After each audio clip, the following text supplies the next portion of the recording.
Welcome to the final week of the course. In this last week, we are thinking about sharing and communicating UDL. Before you start crafting your own message, I wanted to give you an opportunity to hear mine. There may be some overlap in this presentation and other content you've viewed in this course, but I pulled this together to give you an example of a positive message for UDL.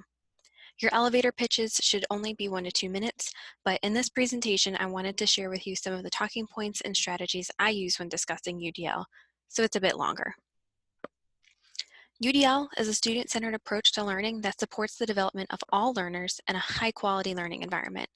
It makes my teaching better, and it makes me more creative in the classroom, online, and face-to-face. And it's really not very difficult. By using UDL to make small tweaks to my instructional design, I create a much more meaningful learning experience for my students. And it helps me approach teaching for every student in a positive framework, focusing on the success of all learners, not just a minority of them who may need some extra help. And who doesn't want that? I think that's a great message, but making changes to our teaching is not always the message we want to hear. Change is hard, and we often think about change in negative terms. When we talk and think about accessibility, disability, and accommodations, we often frame it as a problem, something to overcome, something to deal with, something the instructor has to adjust to. No wonder accessibility is so contentious, and this often creeps into how we talk about students. We want to move from a deficit model to a more positive approach. We tend to use deficit language, which means that we focus on the problem rather than the person. So that's the first thing I want to try and move away from, and it is something I'm still working on myself. We want to move into a person-first way of speaking, a person with a disability rather than a disabled person. Our population is becoming more diverse in many different ways. We talk about students with physical and learning disabilities, invisible disabilities, students from other countries, students whose first language isn't English. And there are so many different things to consider for all of these groups. And we never know who's going to be in our classrooms. It's becoming more and more likely that our classrooms are going to be diverse in ways we might not have thought of even 5 or 6 years ago. And we often talk about these different groups as problems to solve. But people are not problems. Having people who don't fit our traditional mold of students is not a problem. Challenging, sure, but it should be an exciting challenge. We, the educators, need to adapt our ways to better meet them. All of them, everyone. And this is where UDL is so great. It can help us shift into a more positive framework for designing our instruction for our diverse population. UDL allows us to design our teaching in a way that can meet the needs of all diverse groups, and we don't individually need to be experts in working with students with disabilities, or students who are from a different country, or students who are coming back from military service. I'm not saying that we shouldn't still have those conversations and thinking about the specific needs of those groups, but UDL is a good framework in ensuring that all students, no matter their background or abilities, are set up for success in our classrooms, face-to-face, and online. And the way UDL does that is by removing all barriers to learning before the learner encounters them. It can help us move from a reactive to a proactive approach to teaching. Typically, educators work in an accommodation model. They react to what learners say they need in the moment.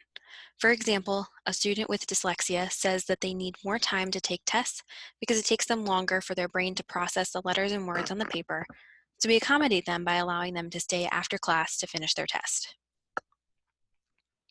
Then there's the proactive accessibility model.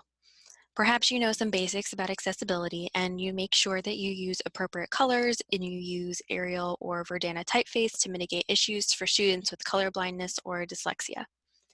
You do this for your work, even though there may only be a small number of students that this affects each semester. So, good for you.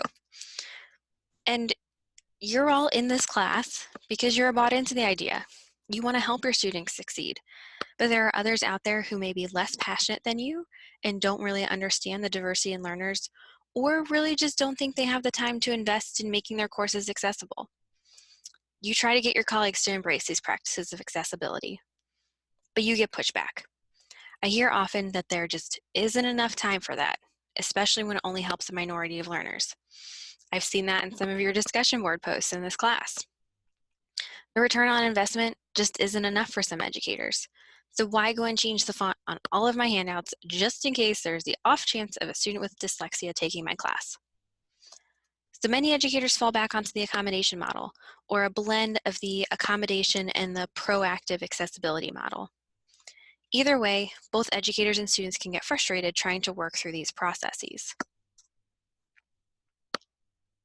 The accommodation and accessibility only model is problematic because it marginalizes students with disabilities, requires a segregated process for gaining access to learning. It doesn't always provide an equal experience, and it creates unnecessary dependency on student services. And it doesn't help students who choose not to self-identify, and it supports only one student at a time. But UDL can help limit these types of negative experiences for both educators and learners. Let me use a visual to demonstrate how. Many of you are probably familiar with this image, and it's often used in discussions of social justice. UDL can be discussed in a social justice framework, and I encourage you to look into that more if you're interested. Here, I'd like you to think about it in terms of teaching. The first image is how teaching has happened for a long time. We give everyone the same learning experience. Perhaps your teaching style is to go in and lecture. Everyone gets the same lecture the same way. The second is an accommodation model. We give each learner what they need to succeed. In this case, you still give the lecture, but you allow certain students to use a device to record the lecture, or maybe you provide them with an outline of your notes or the slides. The problem here is that it often calls out the differences between learners when it may be unnecessary to do so.